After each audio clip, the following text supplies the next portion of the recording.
ರಾಯ್ಬರೇಲಿಯಿಂದ ನಾಮಪತ್ರ ಸಲ್ಲಿಸಿದ ರಾಹುಲ್ ಗಾಂಧಿ ಆಸ್ತಿ ಎಷ್ಟು ಗೊತ್ತಾ? ಚುನಾವಣೆಗೆ ಮುನ್ನವೇ ಕಾಂಗ್ರೆಸ್ ಸೋಲೊಪ್ಪಿಕೊಂಡಿದೆ ಅಂದಿದ್ಯಾರು? ದಪ್ಪಗಿದ್ದಾನೆ ಎಂದು ತಂದೆಯೇ ಮಗನನ್ನ ಕೊಲೆ ಮಾಡಿದ್ದು ಎಲ್ಲಿ? ಈ ಎಲ್ಲಾ ಸುದ್ದಿಗಳನ್ನು ನೋಡೋಣ ನ್ಯಾಷನಲ್ ನ್ಯೂಸ್ ಟಾಪ್ 9 ನಲ್ಲಿ.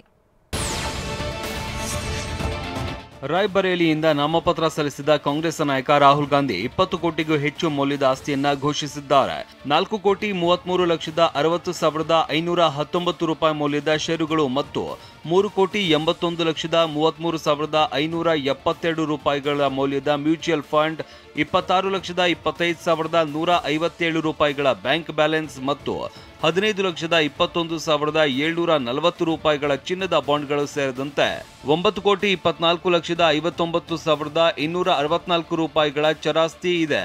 ಜೊತೆಗೆ 11,15,02,598 ರೂಪಾಯಿ ಮೌಲ್ಯದ ಸ್ಥಿರಾಸ್ತಿ ಘೋಷಿಸಿ 4.2 ಲಕ್ಷ ರೂಪಾಯಿ ಮೌಲ್ಯದ ಚಿನ್ನ ಘೋಷಿಸಿದ್ದಾರೆ.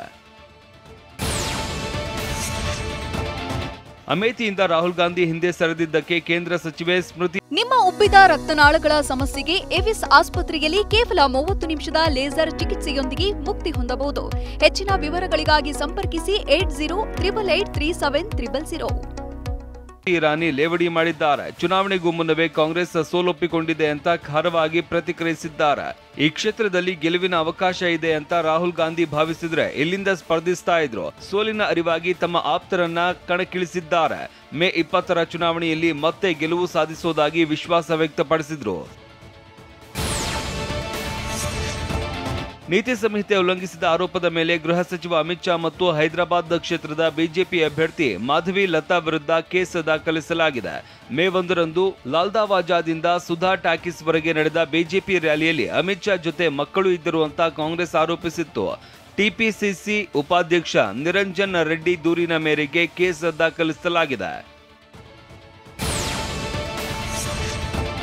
ಅಮಿತ್ ಶಾ ನಕಲಿ ವಿಡಿಯೋ ಆರೋಪದ ಮೇಲೆ ಕಾಂಗ್ರೆಸ್ ಸದಸ್ಯರೊಬ್ಬರನ್ನ ಪೊಲೀಸರು ಬಂಧಿಸಿದ್ದಾರೆ. ಅರುಣ್ ರೆಡ್ಡಿ ಬಂಧಿತ ಆರೋಪಿಯಾಗಿದ್ದು, ಈತ ಸಾಮಾಜಿಕ ಜಾಲತಾಣ ಎಕ್ಸ್ನಲ್ಲಿ ಸ್ಪಿರಿಟ್ ಆಫ್ ಕಾಂಗ್ರೆಸ್ ಖಾತೆಯನ್ನ ನಿರ್ವಹಣೆ ಮಾಡ್ತಾ ಇದ್ದ ಎನ್ನಲಾಗಿದೆ. ಅರುಣ್ ವಿಡಿಯೋ ಅಪ್ಲೋಡ್ ಮಾಡಿ ಹಂಚಿಕೆ ಮಾಡ್ತಾ ಇದ್ದ. ತನ್ನ ಮೊಬೈಲ್ ಫೋನ್ನಿಂದ ಸಾಕ್ಷ್ಯವನ್ನ ಅಳಿಸುವುದಕ್ಕೆ ಯತ್ನಿಸಿದ್ದಾನೆ ಅಂತ ಪೊಲೀಸರು ಮಾಹಿತಿ ನೀಡಿದ್ದಾರೆ.